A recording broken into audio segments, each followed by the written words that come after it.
Assalomu alaykum, hurmatli YouTube kuzatuvchilarimiz, Limonchilik akademiyasi YouTube kanalimiz aziz obunachilari. Bugungi sanamiz 23-may 2026-yil hafta kuniga shanba. Biz Farg'ona viloyati Furqat tumani Begobod qishlog'iga kelganmiz.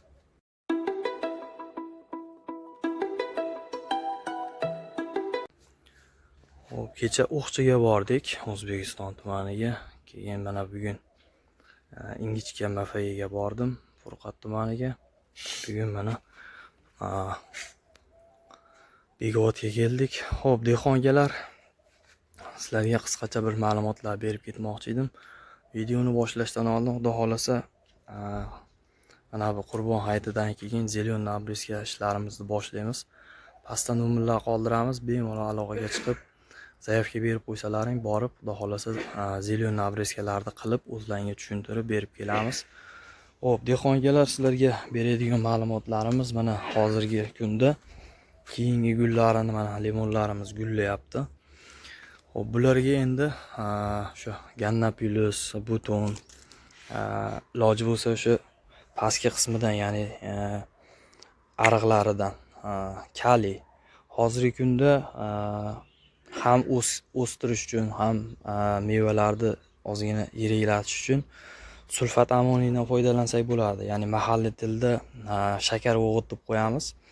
Mana shundan ko'chatni yoshiga qarab turib, shu ariq qismiga shu 150-200 grammdan to'g'ri keladigan bo'lsa, arig'iga sepilsa, mana shu ariq bo'ladigan bo'lsa, arig'iga ko'chatni ro'para qismidan bir 50 santi o'ng tomonga, 50 santi chap tomonga, ya'ni shu 1 metr atrofiga sepiladigan bo'lsa, sulfat amoniyda bilamiz, tarkibida azot ham bor, ya'ni o'stirish uchun, yashnatish uchun va mevalarimizni, ushlagan mevalarimizni yiriklatish uchun. Mana hozir asalarilar yaxshi ishlayapti. Xo'p, endi hozir dehqongalar, bularga ozgina shira tushib qolibdi. Muz bilan taklif beryapmiz. Kechki salqinda o'sha muz bilandan 10 litriga 25 gram, 30 gram qo'shib muz bilandan foydalansak, shiralariga, ya'ni tepa qismida o'sha yangi chiqqan atroskalarimizda shiralarimiz vujudga kelib qolgan. Shuning uchun muz bilan tavsiya berdik. Xo'p, keyingi masalamiz, dehqongalar, sizlardan ko'p keladigan savollardan shu g'o'ralarimizda sarg'ayib tushish holatlari ko'pchilikda kuzatilyapti. Xo'p, dehqongalar, buning sabablari, bir nechta sabablari bor. Sizlarga qisqacha qilib aytib o'tib ketaman. Mana bu yerda ham kuzatilyapti. Mana ko'radigan bo'lsalaring, bu ham sarg'ayib qolgan, bandi bilan birgalikda sarg'ayib qolyapti. Xo'p, bularda endi dehqongalar, mana ushlagan mevalarimiz, ya'ni ertaroq ushlagan mevalarimiz yaxshi yetilgan, ya'ni yirikligi yaxshi holatda. Lekin mana bu holatda mana shu yaxshi rivojlanmay qolgan g'o'rachalarimiz tashlab yuboradi. Ya'ni mana hozir solishtiradigan bo'lsak, mana bu g'o'ralar bilan birgalikda gullagan gullarimiz, ya'ni yaxshi o'sha rivojlanmay qolganlari. Endi dehqongalar, savol bo'lishi mumkin, yiriklari ham to'kilyapti degan savol bo'lishi mumkin sizlarda. Ya'ni yirik holatda sarg'ayib to'kilishlari bu kunni mana shu isib ketgani oqibatida ko'p joylarda yaqinda o'sha ozgina havo isib ketib qoldi. Mana shu paytda limonlarda ozgina stress holatlari yuzaga keldi va undan keyin yog'ingarchilik ko'payib ketib qoldi. Ya'ni ko'p joyda mana Voha tomonlarda yomg'ir, do'l, sel keldi. Bu endi tabiiy narsa, bizni qo'limizdan kelmaydi, ya'ni buni to'xtatish, boshqa qilish. Ya'ni namlik oshib ketganini hisobiga ham tashlaydi bu mana shu g'o'ralarimiz. Keyin o'sha stress holatida. Shuning uchun tavsiya beryapmiz borgan joylarimizga shu stressdan chiqarish uchun antistress dorilardan ham ozgina foydalanib turishimiz kerak. Keyin yana bir narsani aytib ketgay, dehqongalar, sizlardan keladigan savollarga qisqa javob berib ketyapman. Mana bu g'o'ralarimizda ertaga shiramlar paydo bo'lib qoladi, mana shu g'o'rachalarimizda. Ya'ni g'o'ralarimiz hozirgi kunda mana shu po'stloq qismlari nozik bo'lgani uchun ozgina ishqalanishda o'sha bu yerga keladigan kuchlanish natijasida ozgina shiramlar paydo bo'lib qoladi. Bularga iloji bo'ladigan bo'lsa shu kalsiydan foydalanib turish kerak. Ozgina shu haftasiga bir martadan bo'lsa ham kalsiydan sepib turadigan bo'lsak, mana shunaqangi shiramlarimizni foizlari kamayadi anchagina. Xo'p, yana bir shu aytadigan narsamiz namlik, o'sha 60-70% namlikni ushlash kerak. Undan keyin shu go'ngli sharbatlardan muntazam foydalanishni tavsiya beramiz, chunki daraxtga eng kerakli bo'lgan shu makro elementlar sharbat usulida beradigan bo'lsak, o'zlashtirish daraxtda osonroq bo'ladi. Shuning uchun biz borgan joyimizda sharbatni ko'proq tavsiya beryapmizki, ham qulay, ham mablag' tomonidan ham juda qimmatga tushmaydigan narsa, ham mahalliy bo'lgani uchun topishga ham juda anaqangi qulay narsa bo'lgani uchun sharbatli suvlarni ko'proq tavsiya beryapmiz. Imkon bo'lsa arig'iga tashlash kerak. Suv quygan paytingizda sharbat oqadi.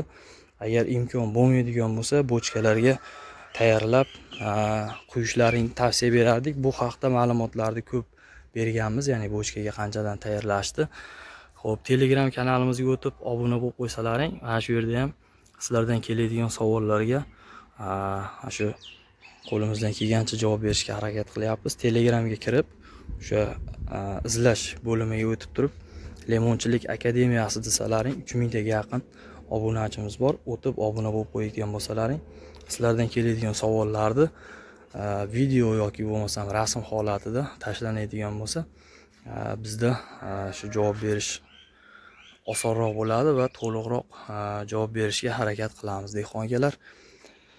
Xo'p, ma'lumotlarimiz bugunga shu. Yana qaytarib o'tib ketaman, xudo xolasa hayitdan keyin, ya'ni Qurbon hayitidan keyin zelyonni obreska ishlarimizni boshlaymiz. Pastdagi nomerlarga bemalol aloqaga chiqib, yozdirib, zaявка berib qo'yadigan bo'lsalaring, borib zelyonni obreskalarni qilib o'zlaringga tushuntirib berib kelamiz, xudo xolasa.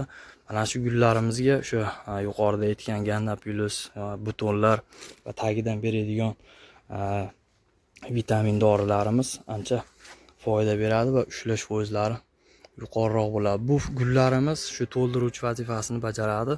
Ya'ni shu limonga qo'yib bergan shoxlarga va mana shu gavda holatiga, ya'ni yoshiga qarab turib limon ushlaydigan bo'lsa, shu massa kamroq bo'ladigan bo'lsa, keyingi gullarimiz to'ldiruvchi vazifasini bajarib ketadi. Ya'ni shu kilogramni to'ldirish maqsadida limon daraxtlarimiz yil davomida, ya'ni mavsumda 4 martagacha, agarda issiqroq bo'lib qoladigan bo'lsa, hattoki 5 martagacha gullashi mumkin. Xo'p, mana kelib bu yerda ham ko'rib, qo'limizdan kelgancha hozir maslahatlarni berdik, qilinadigan ishlarni hozir sizlarga ham aytib ketyapman birovlar. Chunki dehqon akamiz o'zlariga ham aytib ketdim. Hozir sizlarga mana shu YouTube'ga, videoga nima aytgan bo'lsam, xuddi mana shu narsalarni dehqon akamiz o'zlariga aytib o'tib ketdim. Sababi mana shu qilinadigan ishlarni ko'pchilik bilib oladigan bo'lsa, o'zlariga ancha manfaatli bo'ladi. Xo'p, bugunga shu. Dehqon akalar, yana boradigan joylarimiz bor, borib ko'rib maslahat beradigan joylarimiz bor. Savollar bo'lsa, takliflar bo'lsa, kommentarda kutib qolamiz. Bemalol kommentariyaga yozishlaring mumkin. Telefonga shu ish vaqtimiz bor, ya'ni ertalab soat 8 dan kechki payt 6 gacha javob beramiz. Bemalol bog'lanib savollaring bo'lsa, yo'llasalaring, telefon orqali javob berishga harakat qilamiz. Dehqon akalar, sog' bo'linglar, salomat bo'linglar, bizni kuzatishda davom etinglar. Agar videolarimiz manfaatli bo'lsa, albatta like bosib, obuna bo'lmasdan ko'radigan akalarimiz bo'lsa, obuna bo'lib qo'ysalaring. Keyin mana shunaqangi limoni bor akalarimizga videolarimizni jo'natib qo'ysak, ma'lumotlar agar qiziq bo'lgan bo'lsa, o'zlariga ancha ma'lumot oladi degan umiddamiz. Sog' bo'linglar, salomat bo'linglar.